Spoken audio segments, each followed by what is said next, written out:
তুই তো বলেছিলি জীবনটা একসাথে কাটাবি। আজ তুই আছিস, আমি আছি, শুধু আমরা নেই। এই গল্পটা তাদের জন্য যারা শেষ পর্যন্ত থেকেও একা হয়ে গেছে। তাকে প্রথম দেখেছিলাম বৃষ্টি ভেজা একটা সকালে।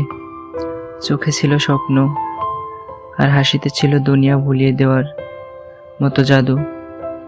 ও বলেছিল, তুই আমার আপন, ভাগ্য বদলালেও তোকে ছাড়বো না। আমি বিশ্বাস করেছিলাম একেবারে নিজের শেষটুকু দিয়ে। আমরা হাঁটতাম শহরের রাস্তা ধরে, ছাতার নিচে একসাথে।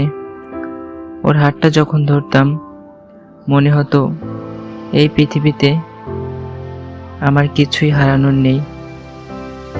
কিন্তু সময় বদলায়, মানুষ বদলায়। হঠাৎ একদিন ওর চোখে অন্য কারো ছায়া দেখলাম। ভুলেও জিজ্ঞেস করিনি, হয়তো ভয় পেয়েছিলাম উত্তর শুনতে।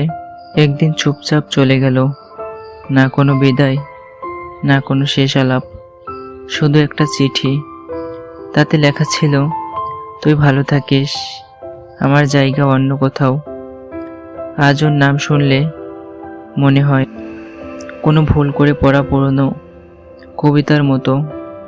ভালোবাসা ছিল, কিন্তু কপালে ছিল না একসাথে থাকার গল্পটা। তোমার জীবনে কি এমন কেউ ছিল যাকে তুমি ভেবেছিলে সব, কিন্তু সে তোমায় ভুলে গেছে? কমেন্টে জানাও, হয়তো তোমার গল্পটা কারো জীবনের সাথে মিলে যাবে।